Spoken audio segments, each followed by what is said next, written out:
नमस्ते जी, वेलकम, स्वागत आपका। आप देख रहे हैं स्क्रीन वाला। और इस महीने में ना दो बड़े क्लैश होने थे। एक तो एनिमल का सैम बहादुर के साथ और दूसरा होने वाला क्रिसमस वाले वीकेंड पर डंकी का सालार के साथ। पहले वाला क्लैश तो भैया एनिमल ने बड़े मार्जिन से जीत लिया है, लेकिन शाहरुख और प्रभास का क्लैश अभी दूर है। अगर ऐसा आपको लग रहा है तो ऐसा है नहीं। डिजिटल दुनिया में फाइनल राउंड होने से पहले भी कई राउंड होते हैं। फिल्म के कलेक्शन तो 21, 22, 23, 24, 25 दिसंबर को आ ही जाएंगे, लेकिन दोनों फिल्मों के ट्रेलर आ चुके हैं, तो इंटरनेट पर ट्रेलर को लेकर कंपैरिजन शुरू हो गया है।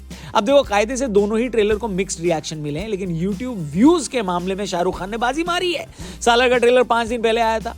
वैसे तो ये 5 भाषाओं में आया था, लेकिन हम कंपैरिजन करेंगे सिर्फ हिंदी वाले का। वैसे भी सालार के हिंदी ट्रेलर को बाकी सारे ट्रेलर से ज्यादा व्यू मिले हैं। सालार के ट्रेलर ने 64 मिलियन से ज्यादा व्यूज बटोरे हैं, जिसके जवाब में शाहरुख खान की डंकी का ट्रेलर मात्र एक दिन में 64 मिलियन से ज्यादा का व्यू ले गई है। यानी ट्रेलर वाली जो क्लैश है वो तो शाहरुख खान प्रभास से जीत गए। लेकिन हम यहाँ पर फैन वॉर मचाने नहीं आए हैं। हम आज की वीडियो में आपको अपनी थ्योरी बताने आए हैं। डंकी के ट्रेलर की कुछ ऐसी बातें जो कि ट्रेलर में तो थी, लेकिन आपने नोटिस नहीं करी होंगी। लेकिन आपके भाई ने दिन रात के परिश्रम के बाद धूप में बाल सफेद करके ये काम कर डाला है। इतनी मेहनत से मैंने पढ़ाई करी होती तो आज YouTube पर नहीं होता, ऐसा मेरी मम्मी बोलती है। मेरे को तो बड़ा पसंद है आप लोगों के साथ होना, इसलिए अगर आपको भी वीडियो पसंद आती है तो इसे आगे बढ़ा देना, शेयर करना। और अगर आपने भी मेरी तरह ये बातें नोटिस करी है तो ज्यादा कमेंट में गाने की जरूरत नहीं है, ठीक है? लिहाज फोड़ के सो जाना। खैर, ऑब्जर्वेशन नंबर 1, डंकी की प्रमोशनल स्ट्रैटेजी। आपने देखा होगा डंकी के सारे प्रमोशन एलिमेंट, चाहे टीजर हो या गाना या फिर ट्रेलर, वो डंकी ड्रॉप के नाम से रिलीज हो रहे हैं। सबसे पहले फिल्म का टीजर आया था जिसको डंकी ड्रॉप 1 नाम दिया गया था। इसके बाद फिल्म का पहला गाना लुटपुट, जिसको डंकी ड्रॉप 2 बोला गया। तीसरा गाना सोनू निगम की आवाज में डंकी ड्रॉप 3 था, जबकि ट्रेलर को डंकी ड्रॉप 4 के नाम से रिलीज किया गया। हमें पहले तो यही लग रहा था कि ये डंकी ड्रॉप का क्या मतलब है, फिर ज्यादा दिमाग नहीं लगाया। हमें लगा शाहरुख खान है, बड़े आदमी करते होंगे, अब इतनी फिल्में कर रहे हैं, प्रमोशन का तरीका तो डिफरेंट होना ही चाहिए ना। लेकिन मुझे यकीन था कि डंकी का ट्रेलर तो ट्रेलर के नाम से ही जाना जाना चाहिए, क्योंकि यूट्यूब के एल्गोरिथम के हिसाब से ट्रेलर कीवर्ड को व्यूज मिलने के ज्यादा चांस होते हैं। लेकिन डंकी का ट्रेलर भी डंकी ड्रॉप 4 के नाम से आया।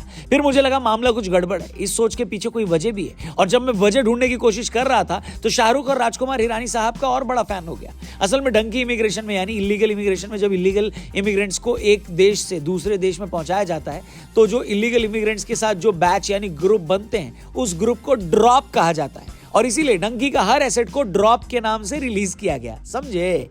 Observation number 2, Vicky Kaushal. अगर आपने डंकी का टीजर और ट्रेलर ध्यान से देखा होगा तो आपको पता होगा कि कहानी कई सारे टाइमलाइन में है। एक टाइमलाइन है जहां पर शाहरुख खान लालटू में उतरते हैं, वहां पर उनकी मुलाकात अपने दोस्तों से होती है, जिसमें तापसी पन्नू और विक्की कौशल भी शामिल है, और ये सब के सब विदेश जाना चाहते हैं। इसके बाद ये किस तरह से कंटेनर में बंद होकर, नाव में सवार होकर, गाड़ी पर बैठकर विदेश पहुंच रहे हैं, इसकी एक टाइमलाइन है।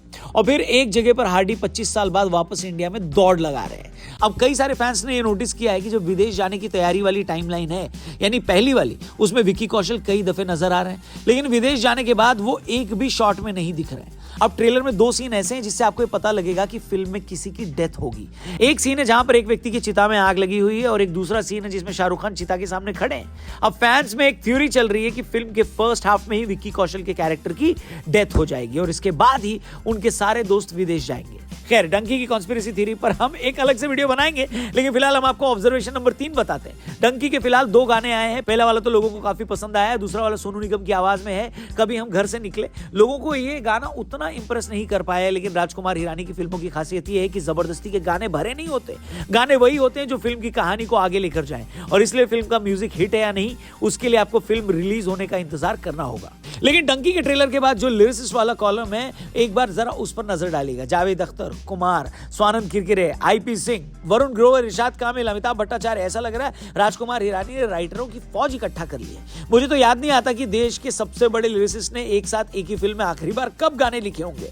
कल शाहरुख खान का #AskSRK सेशन था, जिसमें शाहरुख खान से उनके डंकी का फेवरेट सॉन्ग पूछा गया, और जो जवाब शाहरुख खान ने दिया है वो गाना अभी रिलीज भी नहीं हुआ है, क्या समझे? वैसे AskSRK भी कल जबरदस्त हुआ। सोच रहा हूं कल की स्क्रीन वाला पर आपके लिए उसी पर वीडियो बना दूं। अगर देखनी है तो जरा कमेंट सेक्शन में कमेंट करके बताना, और इन तीनों ऑब्जर्वेशन के अलावा आपने डंकी में कुछ और अगर ऑब्जर्व किया है तो हमें कमेंट करके जरूर बताना। बाकी हम आपसे मिलेंगे कल एक और नई वीडियो के साथ। देखने के लिए चैनल को जरूर सब्सक्राइब करें, फेसबुक पे देख रहे तो हमारे पेज को जरूर लाइक करिएगा। Thank you for watching, see you tomorrow. Jai Hind.